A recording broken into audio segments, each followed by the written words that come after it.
غلط مسئلہ کسی کو نہیں بتانا چاہیے، مگر آج جس کے منہ میں جو آتا ہے قرآن کی تفسیر بیان کر رہا ہے، حدیث، لوگ باتوں پہ کہہ رہے ہوتے ہیں اللہ قرآن میں فرماتا ہے، اس سے پوچھو کہاں فرماتا ہے، یہ نہیں پتا، تمہیں نہیں پتا اللہ کیا کہتا ہے؟ ارے بھائی اللہ کیا کہتا ہے یہ کہنے کے لیے آپ کے پاس دلیل ہونی چاہیے، بھائی حدیث میں یہ آتا ہے،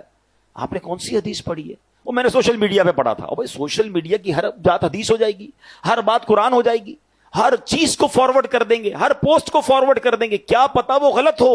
اور باقاعدہ پلاننگ کے ساتھ قرآن و حدیث کی غلط انٹرپریٹیشنز سوشل میڈیا پہ فلوٹ کی جا رہی ہیں کہ آپ کو نہیں پتا قادیانی لابی کیسے کام کر رہی ہے، معاذ اللہ قرآن میں وہ تحریف کر رہے ہیں، اور ہمیں تو آتا جاتا کچھ نہیں، جو پوسٹ آئی آگے بڑھا دی، جو پوسٹ آئی آگے بڑھا دی۔ آپ یاد رکھیے اللہ قرآن میں ارشاد فرماتا ہے وَمَنْ أَظْلَمُ مِمَّنِ افْتَرَىٰ عَلَى اللَّهِ كَذِبًا، اس سے بڑھ کر ظالم کون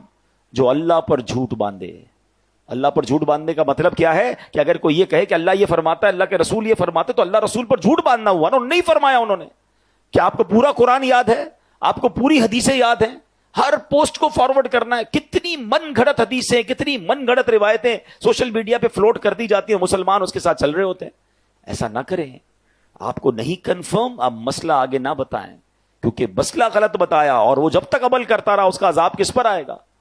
تو ہمیں بیسٹ طریقہ تو یہ کہ اگر کوئی دینی پوسٹ فارورڈ کرنی ہے، بلکہ خود بھی عمل کرنا ہے، کسی عالم دین سے پوچھ لیں۔ اب آپ کہیں یار ہر پوسٹ میں تو روز کی پتہ نہیں سینکڑوں پوسٹیں چلاتا رہتا ہوں، تو واجب تو نہیں آپ پر ہر پوسٹ کو لائک شیئر کرتے رہنا، اور اگر آپ کا پھر بھی شوق ہے تو میرا مشورہ ہے کہ آپ dawat-islami.net یہ ہماری ویب سائٹ ہے جہاں روز کی اوتھنٹیکیٹ علماء کرام، مفتیان کرام سے اپروفڈ پوسٹ، حدیثیں، قرآن کی آیتیں آ رہی ہوتی ہیں، وہاں سے لیں اور شیئر کر دیں، ثواب بھی ملے گا اور آپ مطمئن بھی ہوں گے کہ جناب یہ اوتھنٹیکیٹ ہے۔ ورنہ ایسا نہ ہو کہ غلط مسئلے آگے فارورڈ کرنے کی وجہ سے ہم بھی گناہگار ہوں۔ اللہ مجھے اور آپ کو ایسی احتیاط بھی نصیب فرمائے۔ انسان ہے نا ہم بھی، جیسے میں بیٹھا ہوں بیان کر رہا ہوں، مجھ سے بھی غلطی ہو سکتی ہے، لیکن اگر کسی بیان کرنے والے سے بھی غلطی ہو جائے اور اسے پتا چل جائے کہ بھائی آپ نے آیت ٹھیک نہیں پڑھی، حدیث صحیح بیان نہیں کی، یا مسٹیک ہو گئی ہے، سلپ آف ٹنگ ہو جاتا ہے، شرمانا نہیں ہے،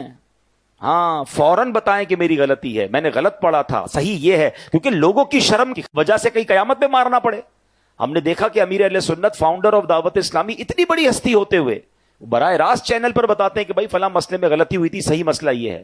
اس میں کوئی شرم اور آر نہیں ہونی چاہیے، چند لوگوں کی شرم اٹھانے کے لیے کہ لوگ کیا کہیں گے۔ ارے لوگ کچھ کہیں نہ کہیں، اگر رب ناراض ہو گیا